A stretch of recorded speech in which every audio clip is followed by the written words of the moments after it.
Welcome. If you're here, chances are you felt the paralyzing weight of the verdict, that sickening internal drop when something you attempted didn't work, and instantly your brain didn't say that method was ineffective. Instead, it whispered, or perhaps screamed, "You are inadequate." This is the core problem we must dismantle, the catastrophic mislabeling of a failed attempt as a flaw in your core identity. When a scientist runs an experiment and the result deviates from the hypothesis, they don't immediately surrender their doctorate and declare themselves a failure as a human being. They note the deviation, record the inputs, and begin formulating the next iteration. But somehow, in our personal and professional lives, we skip the scientific method entirely and leap straight to existential despair. We are deeply conditioned to believe that competence is defined by a flawless streak of first-time successes. Think about the language we use. We fail the test. We are failed managers. We failed to launch. The language itself merges the temporary outcome with permanent self-description.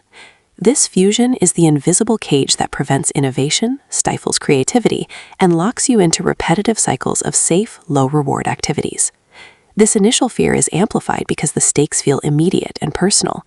If failure equals a verdict on your worthiness, then avoiding failure becomes the single highest priority, overshadowing the pursuit of meaningful growth. We sacrifice ambition on the altar of guaranteed safety, believing that a life of mediocrity is preferable to the pain of a personal condemnation. This segment must set the stage for how pervasive and crippling this self-judgment mechanism truly is, showing that the fear of the verdict is often far worse than the objective consequence of the setback itself. We are not just talking about minor professional setbacks. We are talking about the internal architecture that decides whether you are worthy to try again or worthy to even begin in the first place. Recognize that feeling of frozen potential, because that's the problem we are about to solve, not with platitudes, but with a robust, data-driven framework.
Let's deepen the agitation by examining the emotional feedback loop.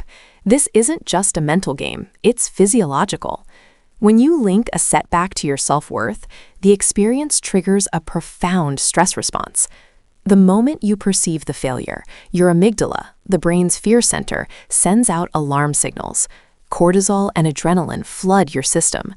Your body perceives the internal verdict of inadequacy as a genuine threat to social standing and survival. This emotional hijack doesn't just make you feel bad, it profoundly degrades your cognitive function. When stress hormones are high, the prefrontal cortex, responsible for rational thought, planning, and learning, shuts down. You literally cannot process the failure effectively as data. Instead of analyzing the variables, you enter fight, flight, or freeze mode. This creates the catastrophic loop. You fail, you interpret it as a personal flaw, your stress levels spike, your ability to learn from the failure vanishes, you retreat, and the original faulty belief, I am inadequate, is reinforced by the inability to process the actual information. This is why people sometimes experience burnout after relatively minor setbacks. They aren't burned out from the effort, but from the psychological toll of treating every outcome as an existential threat. The agitation must emphasize that this emotional cycle is hijacking your intellect. It's a self-inflicted wound based on a false premise. If you could remain emotionally neutral, the failure would simply be an interesting data point. But because you personalize it, you invoke a powerful biological reaction that guarantees suboptimal learning and eventual retreat. We are literally training our brains to associate learning and stretching with danger and existential threat. Breaking this association is the key to unlocking true resilience. But first, we must acknowledge the sheer physical and mental exhaustion caused by constantly fighting this internal battle against perceived self-condemnation. The energy spent defending your ego far outweighs the energy required to simply correct the course of the experiment. The final stage of agitation focuses on the illusion of control. Many people believe that the path to avoiding the verdict is achieving perfect, airtight control over every variable.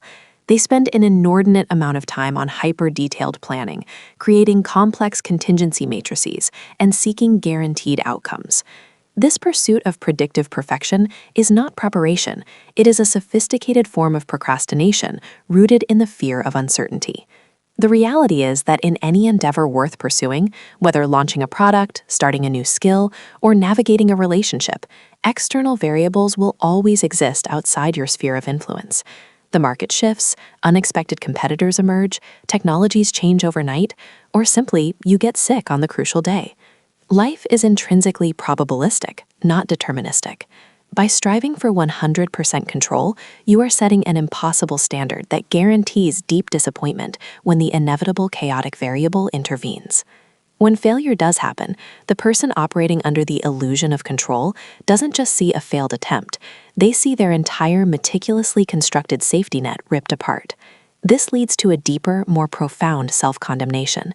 Not only did the effort fail, but the exhaustive planning also failed, reinforcing the feeling that they are fundamentally incapable of managing complexity. This is the difference between planning based on data and planning based on fear. Planning based on data assumes chaos, builds in rapid feedback loops, and prioritizes maneuverability over rigidity.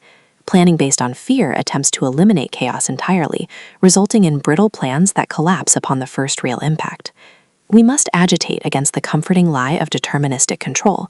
True expertise is not about achieving perfect control.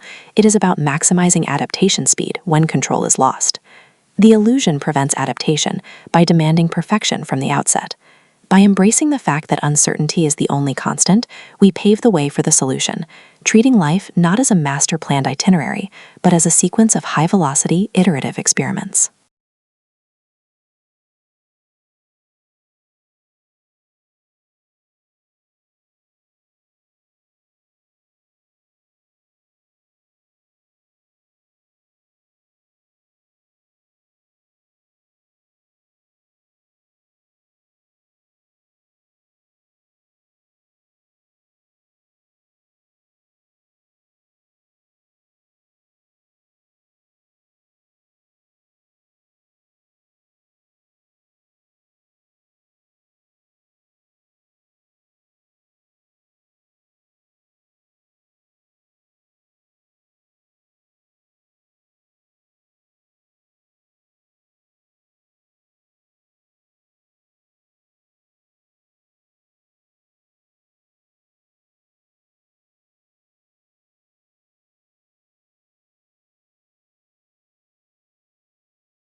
To fully implement this paradigm shift, we must adopt the scientist toolkit, framing every goal as a formal experiment.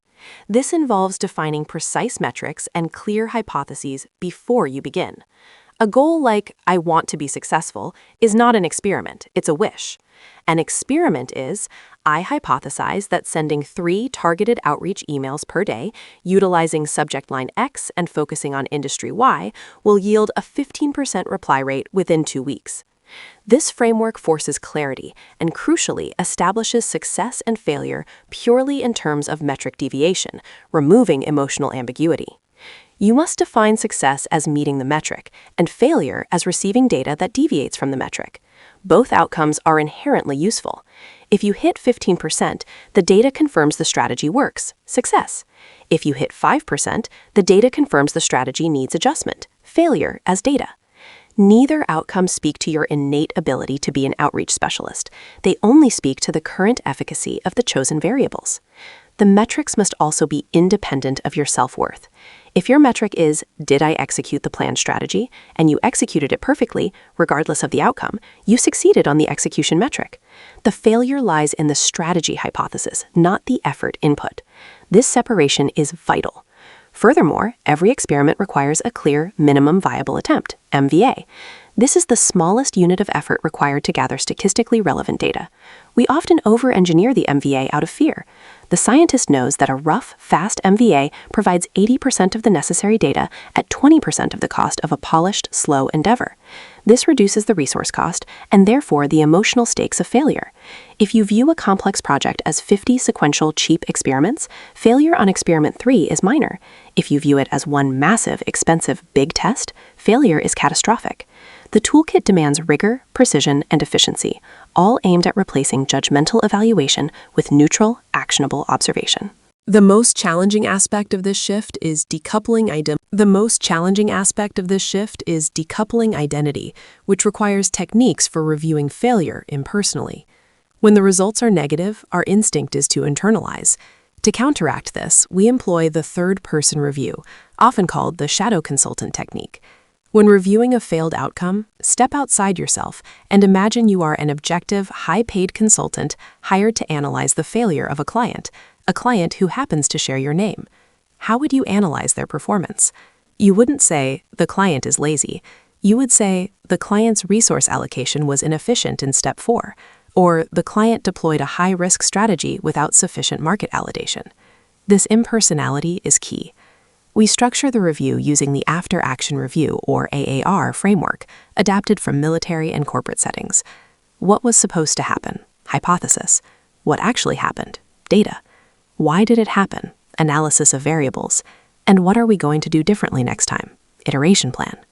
Crucially, during the why did it happen stage, you only focus on 3 categories of variables: method, the technique or process used; environment, external market, timing, or uncontrollable factors; and resources, time, budget, energy. Notice what is missing: character or talent. By strictly limiting the analysis to these objective variables, you prevent the feedback from leaking into your sense of self-worth. The failure must be seen as a glitch in the system, not a stain on the soul. Practice the ritual of concluding every setback analysis with a concrete iteration plan. The failure is not complete until the learning has been codified into the next action. If you walk away without a defined next experiment, then and only then did you actually fail the learning process. The failure of the experiment is data. The failure to learn is a true stagnation. This methodical, detached review process transforms anxiety into pure intellectual curiosity, turning every perceived loss into intellectual capital for future success. Once you embrace failure as data, the next logical step is to optimize for iteration and velocity. The faster you can run your experiments and process the resulting data, the faster you will converge upon success. We must shift the internal metric from how successful was that attempt to how quickly did I get the data. This mindset champions failure velocity. Think of the Silicon Valley adage, fail fast, fail often. This isn't permission to be sloppy, it's an imperative to be efficient in data acquisition. If an experiment takes 6 months and yields a negative result, that is 6 months of lost time and resources. If you can design 3 smaller experiments that each take 2 weeks, you gain 3 critical data points in 6 weeks, dramatically reducing the time to successful optimization. Your greatest competitive advantage is not necessarily superior initial talent, but superior learning speed, the ability to pivot based on real-time feedback. This requires ruthlessness in trimming unnecessary complexity from your experiments. Ask yourself, what is the absolute minimum I need to do to validate this hypothesis? Do I need a perfectly polished website, or just a landing page to test demand? Do I need the full certification, or just the first module to test interest? By prioritizing speed over polish in the early stages, you minimize the emotional and financial investment, making the inevitable negative data points far less painful. This high-velocity approach also builds psychological momentum. Even a failed experiment that leads directly to a crucial learning is perceived internally as progress, reinforcing the scientist mindset and chipping away at the old verdict programming. The goal is to make failure so routine, so frequent, and so low stakes that it loses all emotional power. It becomes as mundane and necessary as checking the oil in your car. When you maximize failure velocity, you transform your path to success from a long, terrifying straight line into a rapid, adaptive spiral of continuous improvement. The final element of the solution is understanding the long game, compounding data. Individual data points, even negative ones, may seem insignificant, but their value compounds exponentially over time. Every experiment, successful or failed, generates a piece of intellectual property about the world, your methods, and your constraints. When you view failure as data, you are not just optimizing the next attempt. You are building a proprietary database of what does not work and under what conditions X happens. This database becomes your most powerful long-term asset. Think of Thomas Edison, who famously needed thousands of attempts to create a viable light bulb filament. When reporters questioned his numerous failures, he replied, "I have not failed. I've just found 10,000 ways that won't work." He wasn't minimizing the setbacks. He was accurately quantifying them as non-replicable data points, vital information that his competitors lacked.